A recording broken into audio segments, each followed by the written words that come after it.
Hello, Aries, Sun, Moon, Rising, and Venus signs. Kamusta kayo? Sana po ay nasa mabuti kayong kalagayan. Welcome back po sa Star Tarot. At kung bago kayo rito, welcome din po kayo. Please subscribe, like, share my videos, and leave me a comment po kung nakaresonate kayo. Thank you. So, message ninyo, paunang message, the Magician, napakaganda, no? As this is new beginning and as you head towards the bear months, diba? Nandito na tayo sa Christmas season, papalapit na, malamig na ang simoy ng hangin, no? And as you start to navigate, no, the bear months, meron din kayong sisimulang bago. Meron din kayong sisimulang bagong chapter sa buhay ninyo at ito yung mga related, no, sa inyong pangarap, related sa goals ninyo na matagal na ninyong nasa isip lang at hindi ninyo na gagawa ng paraan, no, na masimulan kumbaga in the past, pero ngayon maaari na magte-take action na kayo. You're getting on your feet at gagawin niyo na ang lahat para masimulan niyo na to, no. Maaari na ang goal din ninyo rito is habang papalapit kayo sa panahon ng Kapaskuhan, no, maaaring gusto mo dito na ma-achieve mo kung ano man itong goal ninyo or ano man itong heart's desires ninyo. No, gusto ninyo na pagdating ng Pasko, pagdating ng December, 'di ba? Ma-achieve mo na 'to. Kaya ngayon pa lang magsisimula ka ng mag-take action para dito. So, which is really good. What else? We have 10 of Swords. Ayan. Tens is in ending and beginning. No? This is the end of something dito na nagpahirap sa inyo. Nagpa-stress sa inyo. No? So, kung ano man ito, you're going to put an end to that at magsisimula kayo ng bagong chapter. So, parang gusto mo talaga dito ng totally different life na, no? Gusto mo nang mag-move forward, gusto mo nang mag-move on sa buhay. So, si Ten of Swords kasi, 'di ba? Ito yung mga bagay na nagpa-stress sa'yo, no? Pwedeng sa trabaho, pwedeng sa karelasyon, pwedeng sa pamilya. So, whatever it is, no, na talagang pinahirapan ang kalooban ninyo rito, na-stress kayo ng bonggang-bongga, in various areas of life, 'di ba? Kaya eto ngayon, ano, you're going to put an end to that at magsisimula ka na ng bagong chapter sa buhay ninyo. Moving forward ka na, moving on ka na. You're heading towards positivity na. So, good for you. What else? We have 5 of Wands. Ayan. So, maaari na merong kumukontra, no, dito sa gusto ninyong mangyari. Maaring meron ditong mga hindi nag-a-approve, no, sa gusto ninyong mangyari. And it's maybe because, siguro shinare nyo na yung plano ninyo sa ibang tao. Maybe sinabi nyo na gusto ko ganito na gagawin ko, something like that. At pwede, no, na merong kumukontra sa iyo rito. Pwedeng merong hindi nag-a-approve dito sa gusto mong mangyari. Kaya pwedeng may diskusyon, pwedeng merong nagka-clash dito na opinion, merong nagka-clash dito na ng mga saloobin, ano? So, pwedeng ganun. But this is 5, so 5 resonates with change. Kaya, huwag kayong mag-alala, no? Kapag nahimasmasan na sila, kapag napag-isip-isip nila na kung ano yung punto mo, baka magbago din ang isip nila. But, you know what? Whatever it is that you want to do, no?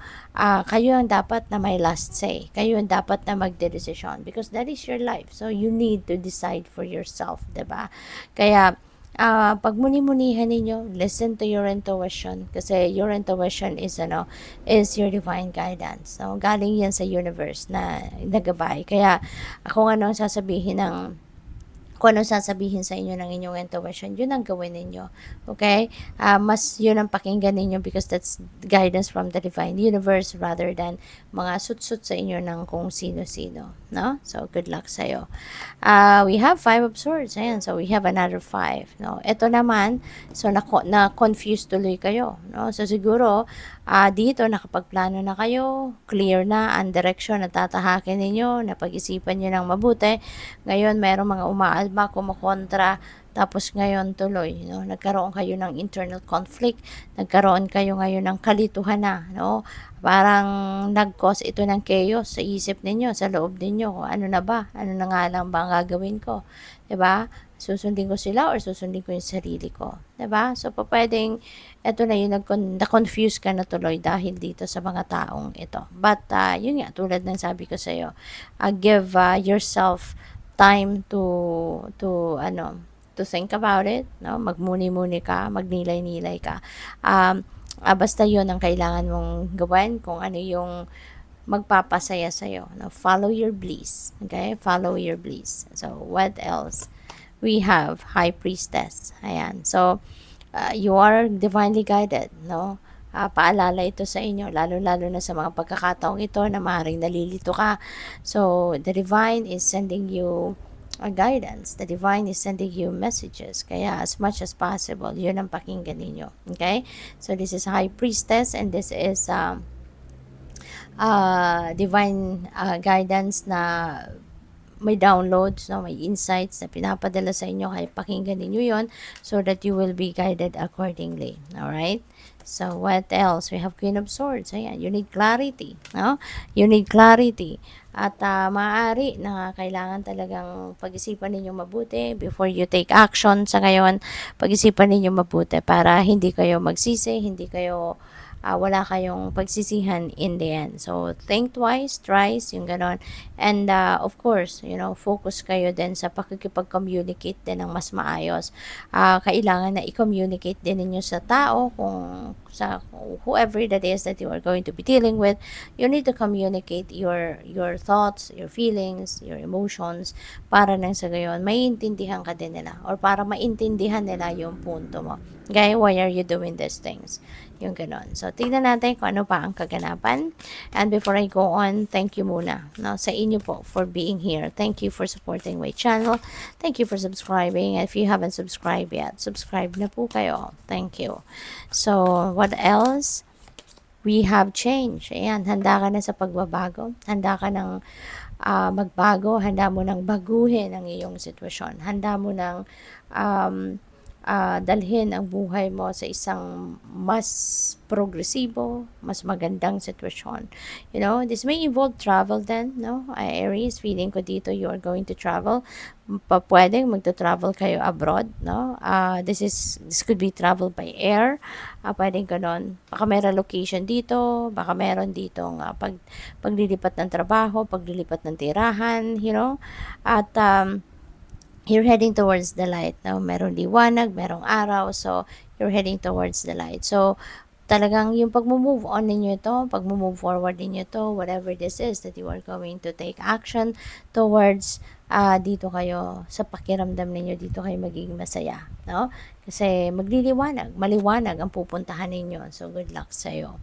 What else? We have flexibility. Ayan. Ito rin yung reminder din para sa inyo na maging flexible kayo, maging adaptable kayo. Whatever it is, no?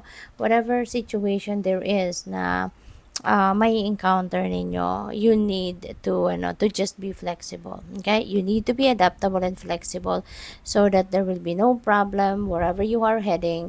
You will be easily can adjust. No? You will easily can adjust sa mga bagong sitwasyon. You can easily adjust to whatever kind of situation there is. At hindi kayo nagko-complain, hindi kayo magrereklamo, hindi kayo magwa-whining, yung mga ganon. So, you're just going to embrace whatever it is na nandiyan dyan, no? So, that's really good. Ang maganda rin dito kasi bamboo ito, diba? Bamboo trees. And this is really beautiful kasi yung parang vibrant ang kulay, and yung bamboo itself is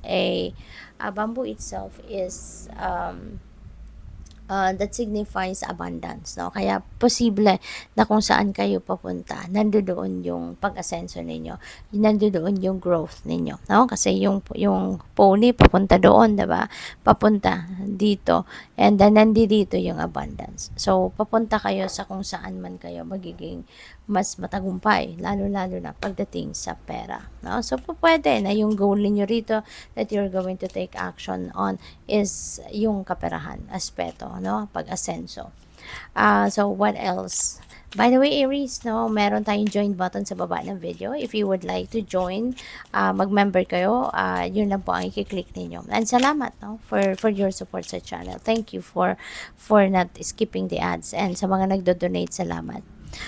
Personal riches. Ayan, sabi dito, small successes are likely now and bigger ones are on the way. So, finances could improve dramatically but avoid get rich schemes. Ayan, so, merong ano talaga, no? Merong pagtatagumpay dito and yung mga tagumpay na makukuha mo dito could be financial success. No? Financial success, magsisimula ka ng makuha or ma-experience yung tagumpay ninyo sa inyong money, career, and finances. Mayroong mga small successes na kayong may experience or makukuha sa ngayon, and yung mga bonggang malalaking tagumpay ay paparating, no?